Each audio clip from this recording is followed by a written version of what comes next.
उठाएगा जी प्रिय छात्र का प्रश्न आता है सामान्य विज्ञान, जिनके अंतर्गत हम देखते हैं कार्य। तो कार्य किसे कहते हैं?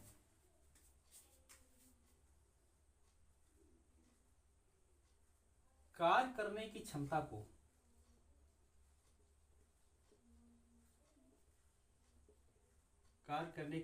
को शक्ति या कार्य कहते हैं, जिसका सूत्र होता है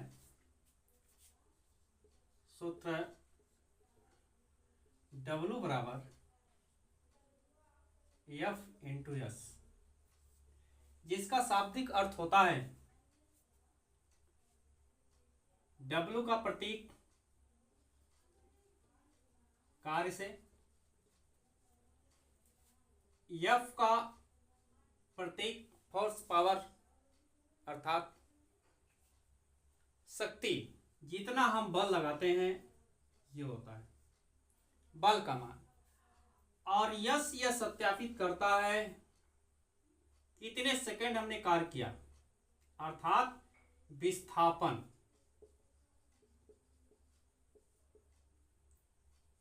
ये जो है इनके सूत्र होते हैं। इन सूत्रों में देखा जाए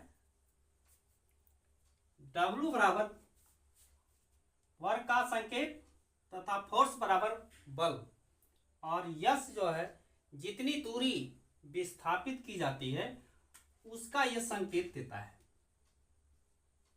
जिसकी दिशा निर्धारित की जाती है।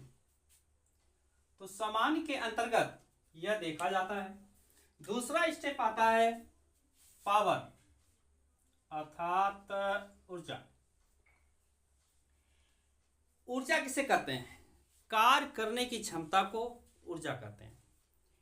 ऊर्जा का समीकरण होता है E बराबर कैपिटल E बराबर mc स्क्वायर, जहां पे यम का संकेत होता है द्रव्यमान से तथा c का संकेत होता है c स्क्वायर का प्रकाश वर्ष से।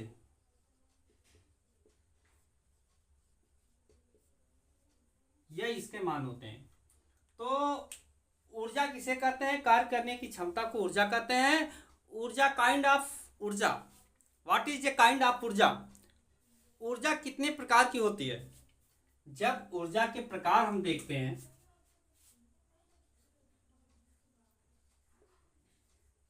तो प्रकृति में ऊर्जाएं दो प्रकार से मानी जाती हैं। नंबर एक गतिज ऊर्जा और नंबर दो स्थित ऊर्जा। स्थितिज ऊर्जा, आइए हम देखते हैं स्थिति ऊर्जा। स्थित ऊर्जा में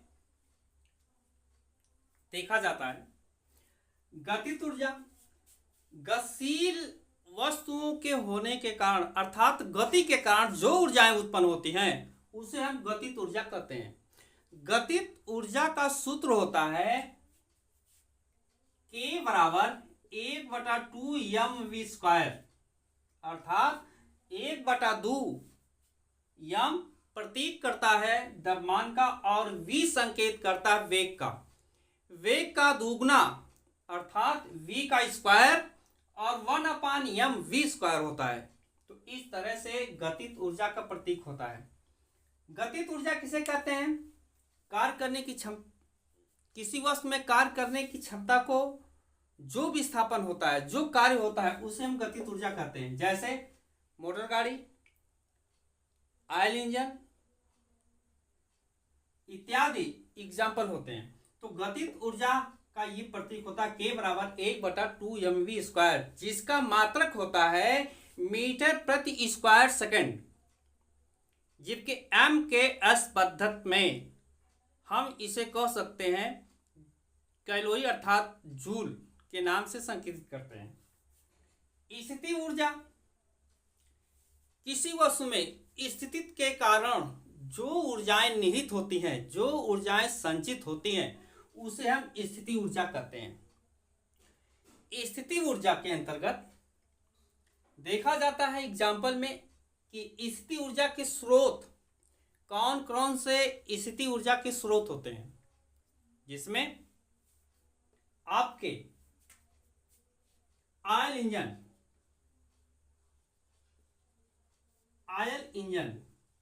इंजन, मोटर गाड़ी, अर्थात यह ऐसे यंत्र हैं जिसमें हम ऑयल इंजन माने पेट्रोल हुआ या डीजल हुआ या अन्य पदार्थ ऐसे हुए जैसे एलपीजी गैस हुई आदि इस पात्रों में डाल करके ऊर्जा को निहित करते हैं। जब हमें आवश्यकताएं होती हैं तो इस ऑयल इंजन को चलाया जा सकता है। जैसे ट्यूबवेल हुए, मोटर गाड़ियां हुई, इसमें भी संचित होता है। संचित होने के बाद इसे भी चलाया जा सकता है। अर्थात संचित ऊर्जा को स्थित ऊर्जा कहते हैं, संचित ऊर्जा को स्थित ऊर्जा कहते हैं और यह स्थिति ऊर्जा है। ऑयल इंजन, मोटर गाड़ी, ट्यूबवेल आदि ऐसे जो है स्थिति ऊर्जा है। स्थिति ऊर्जा का मात्रक, इनका मात्रक होता है mg², mgh, जिनका प्रतीक होता है यम। यह संकेत प्रदर्शित करता है यम बराबर होता है द्रव्यमान, वस्तु का द्रव्यमान। जी का संकेत होता है गुरुत्वाकर्षण, माने जब भी कोई पिंड पृथ्वी से ऊपर की तरफ फेंका जाता है तो उसमें जो गति, जिस वेग से हम उस पिंड को ऊपर की तरफ फेंकते हैं उतने ही वेग से वह नीचे की तरफ धरातल पर आता है। अर्थात यह संकेत प्रतीक करता है कि G बराबर गुरुत्वाकर्षण, माने पृथ्वी उस वस्तु को उतने ही वेग से अपनी तरफ आकर्षित करती है। तो G का मान हम जानते हैं 9.8 होता है, अर्थात 9.8। यह जो है गुरुत्वाकर्षण का मान होता है। H जो प्रतीक आया है H का प्रतीक होता है हाइट, अर्थात ऊंचाई, जिसे हम ऊंचाई से संकेतित करते हैं। यह हमारा जो है H ऊंचाई का प्रतीक माना जाता है। तो प्रकृति में ऊर्जाएं दो प्रकार की होती हैं, गतित ऊर्जा और स्थित ऊर्जा। अब आइए हम देखते हैं कुछ ऐसे ऊर्जा का रूपांतरण कैसे होता है।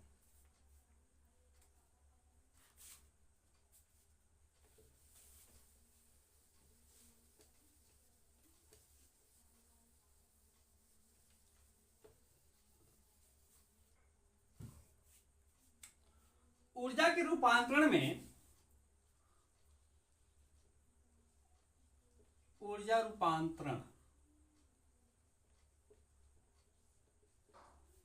प्रकृति में देखा जाता है कि हम दैनिक जीवन में विभिन्न प्रकार की ऊर्जाएं प्रयुक्त करते हैं और विभिन्न मदों से प्राप्त करके विभिन्न तरीके से।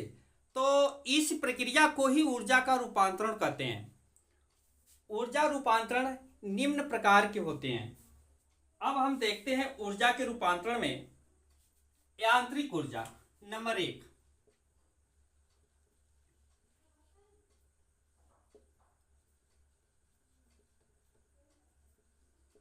यांत्रिक ऊर्जा किसे कहते हैं?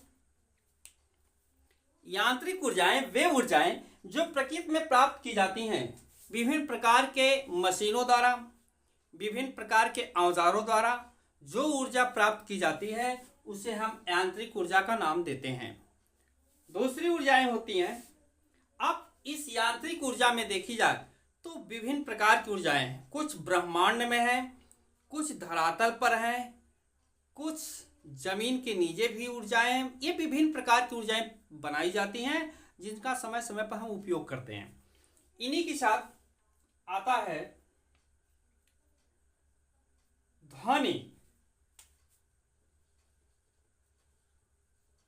ऊर्जा।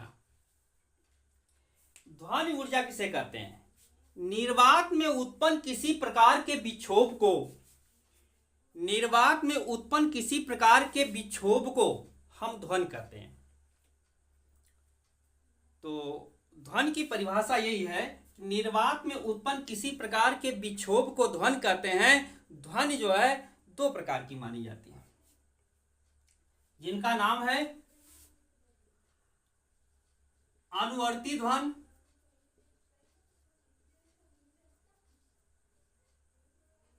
और दूसरा अनुवर्ती उत्वर्ती।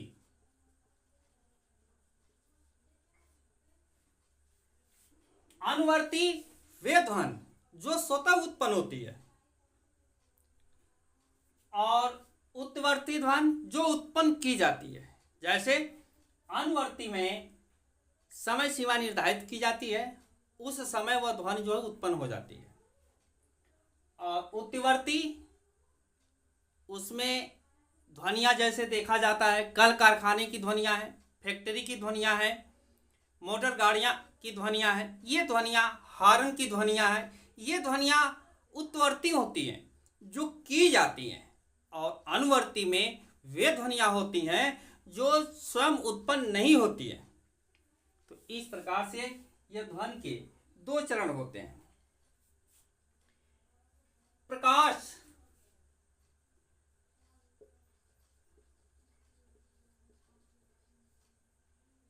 प्रकाश में, प्रकाश क्या है? प्रकाश भी एक प्रकार की ही ऊर्जा है। प्रकाश निर्वात में निश्चित समय में की गई यात्रा या निश्चित समय में तय की गई दूरी एक प्रकाश वर्ष कहलाता है। इस प्रकाश वर्ष में दो प्रकार के स्टेप आते हैं। नंबर एक होता है प्रदीप्त, और नंबर दो अप्रदीप्त। अब आइए हम जानते हैं प्रदीप्त अप्रदीप्त क्या है। प्रकाश के अंतर्गत प्रदीप्त, जो प्रदीप्त आता है प्रश्न, प्रकृति में कुछ ऐसे तथ्य हैं जो वस्तु हमें देखती है, वस्तु हमें देखती है उसे हम प्रदीप्त कहते हैं, और जो वस्तुएं हमें नहीं देखती हैं उसे अप्रदीप्त कहते हैं। एग्जाम्पल में देखा जाए प्रदीप्त वस्तुएं में, जैसे शीशे, चमकीले टीन के करकट, अंधेरे में रखा हुआ शीशा, अंधेरे में रखा हुआ, अंधेरे कमरे में या अंधेरे स्तरों पर रखा हुआ चमकते हुए पॉलिथीन। तो इस प्रकार के ऐसे तथ्य हैं जो अंधेरे में रखने के बाद चमकते हुए दिखाई देते हैं, और वह वस्तु हमें देखती है और हम उसे देखते हैं। परंतु प्रदीप्त वस्तुएं वे वस्तुएं होती हैं जो हमें नहीं देखती। जैसे अंधेरे में रखा हुआ काला वस्तु, कोई भी किसी कमरे में या भूमि पर रखा हुआ कोई ऐसा पात्र जिसमें लाइट न हो, प्रदीप्त वस्तुएं न हो, वह चमकता हुआ दिखाई न देता हो, कमरे में हलकर खोजने पर वह वस्तु दिखाई नहीं देती है, ऐसे को हम अप्रदीप्त वस्तु कहते हैं। और प्रदीप्त वस्तुएं वे होती हैं जो हमें देखती हैं और हम उन्हें देखते हैं, चाहे अंधेरा हो चाहे जैसा स्थल हो। तो इस तरह से प्रकाश में दो गुण होते हैं, अर्थात दो प्रकार की होते हैं, प्रदीप्त वस्तुएं, अप्रदीप्त वस्तुएं। इनके बाद आता है विद्युत।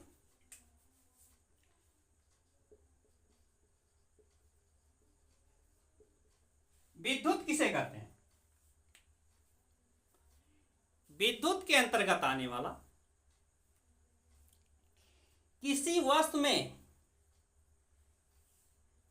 निर्वात में किसी वस्तु में आवेश प्रवाह की दर को विद्युत कहते हैं।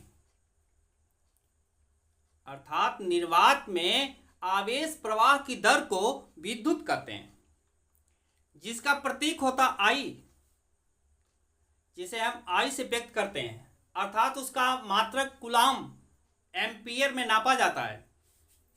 तो इस तरह से विद्युत में आवेश प्रवाह की दर को विद्युत कहते हैं। अब आवेश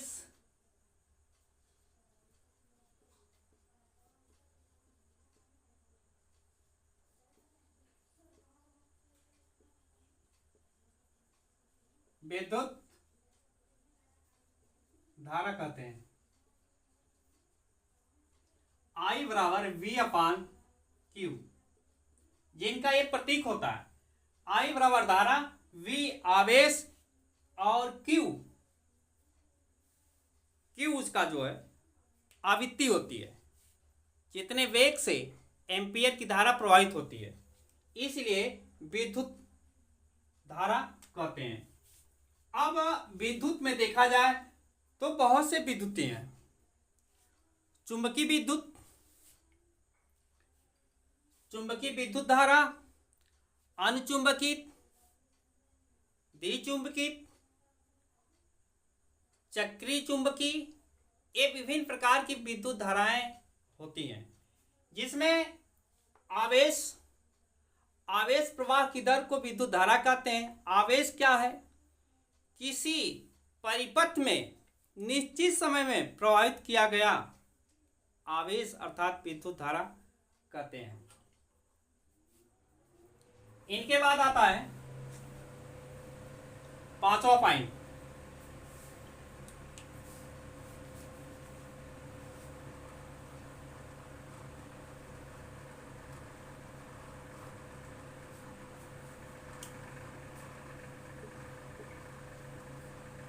सोर्स सेल। वर्तमान समय में देखा जाता है कि पैनल हमारे इस कार्यकाल में पैनल सेवाएं उपलब्ध हो चुकी हैं। पैनल सेवाएं क्या होती हैं? प्रकृति द्वारा प्राप्त ऊर्जा एक प्रकार की संचित विद्युत धारा किसी निश्चित पात्र में एकत्रित कर लिया जाए, अर्थात जिसे हम सूक्ष्म सेल कहते हैं। सेल दो प्रकार के होते हैं, सूक्ष्म सेल, डेनियस सेल। सूक्ष्म सेल जो टार्चों में प्रयोग किया जाता है, टार्च लाइट में जो सेल प्रयोग किया जाता है वो सूक्ष्म सेल होते हैं। डेनियस सेल वो होते हैं जो बैटरी होती है, जिसमें हम तेजाब तथा अन्य पदार्थ से बनाकर विद्युत धारा संचित की जाती है और उसे प्रयोग में लाया जाता है। तो इस तरह से सौर सेल में देखा जाए तो सौर पैनल में विभिन्न प्रकार की ऊर्जाएं प्रकृति में उपलब्ध है। सौर सेल से हमें प्रकाशीय ऊर्जा प्राप्त होती है, विद्युतीय ऊर्जा प्राप्त होती है, चुंबकीय ऊर्जा प्राप्त होती है, ध्वनि ऊर्जा प्राप्त होती है। अब एक एक के यदि उदाहरण देखा जाए तो जैसे सौर सेल के माध्यम से ध्वनि ऊर्जा, लाउड स्पीकर, असेंबली में वॉइस यंत्र आदि ऐसे यंत्र जो है प्रयुक्त होते हैं, जो डेसियस सेल से चलाए जाते हैं। इनके बाद सौर सेल में प्रकाशीय ऊर्जाएं हैं। डेनियस सेल से तैयार होने वाले विद्युत ऊर्जा को संचित करके हम ट्यूबलाइट, विभिन्न प्रकार के टॉर्चर आदि में प्रयुक्त करते हैं। डेनियस सेल के अंतर्गत आने वाले ये विभिन्न प्रकार के विद्युत धारा रूपांतरित करके दैनिक जीवन में हम प्रयोग करते हैं। आता है जल प्रवाह। अगला स्टेप आता है जल प्रवाह।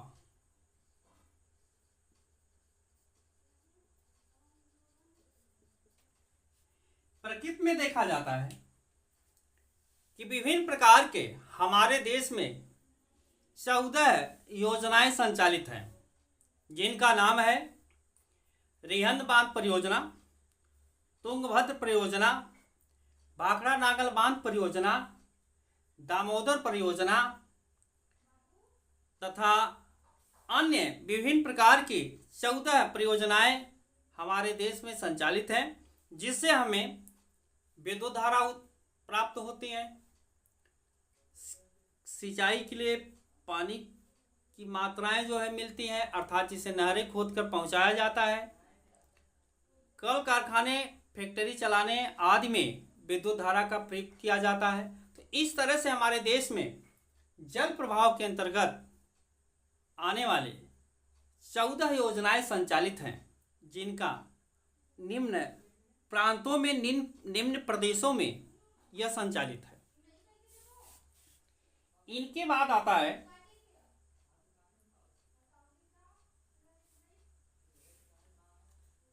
अगला स्टेप,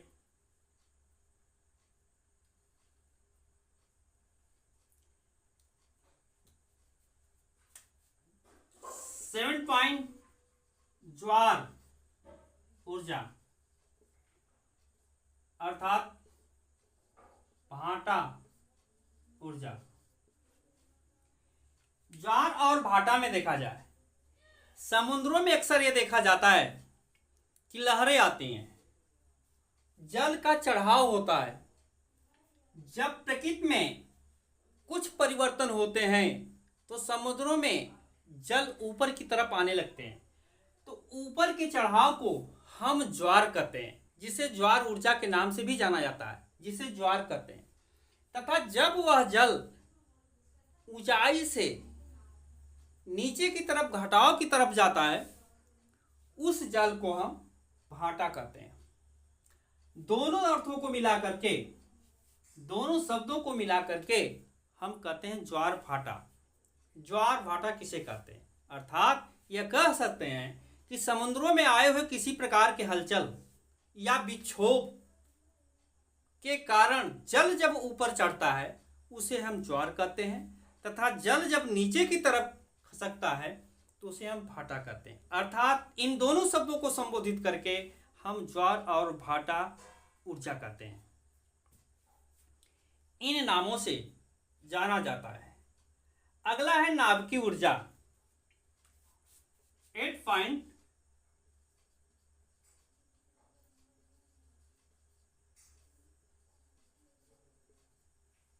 नाभिकीय ऊर्जा। नाभिकीय ऊर्जाओं के अंतर्गत परमाणु में किसी प्रकार का होने वाला विस्फोट, जिसे हम परमाणुवी मॉडल कहते हैं। परमाणुवी मॉडल में 4 प्रकार का क्वांटम संख्याएं होती हैं। पहला चक्रण क्वांटम, दूसरा द्विचक्रण, तीसरा चुंबकीय क्वांटम संख्याएं, जिनका प्रतीक M, L, N के नाम से जाना जाता है। ये नाभिकीय ऊर्जाएं में चक्रण क्वांटम संख्याएं सम्मिलित होती हैं। प्रश्न आता है कि नाभिकीय ऊर्जा क्या है? जब किसी परमाणु द्वारा किसी एक प्रकार ऊर्जाएं संचित हो जाती हैं उसे नाभिकीय ऊर्जा कहते हैं। और इसी का दूसरा रूप है नाभिकीय संलयन किसे कहते हैं, नाभिकीय अपक्रिया किसे कहते हैं। जब कोई परमाणु टूटकर विभिन्न खंडों में विभाजित हो जाता है उसे नाभिकीय विखंडन कहते हैं। नाभिकीय संलयन जब विभिन्न प्रकार के टूटे हुए अणु मिल करके एक विशाल तत्व का निर्माण करते हैं उसे नाभिकीय संलयन कहते हैं, जिसका समीकरण इस तरह से देखा जाता है। जैसे H1 प्लस O2 संयुक्त कर दिया जाए तो यह नाभिकीय संलयन होता है। इन्हीं के साथ नाभिकीय ऊर्जा, नाभिकीय संलयन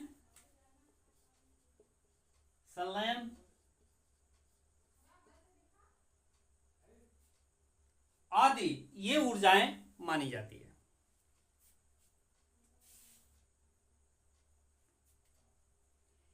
इन्हीं के साथ साथ ऊर्जा के रूपांतरण में आज हमने देखा ऊर्जा क्या है, समान अंतर्गत ऊर्जा के रूपांतरण कितने हैं, कितने प्रकार की ये ऊर्जाएं हैं, इन ऊर्जाओं में क्या है, कैसे उन ऊर्जाओं को पहचानेंगे, ऊर्जाएं कैसे परिवर्तित होती हैं।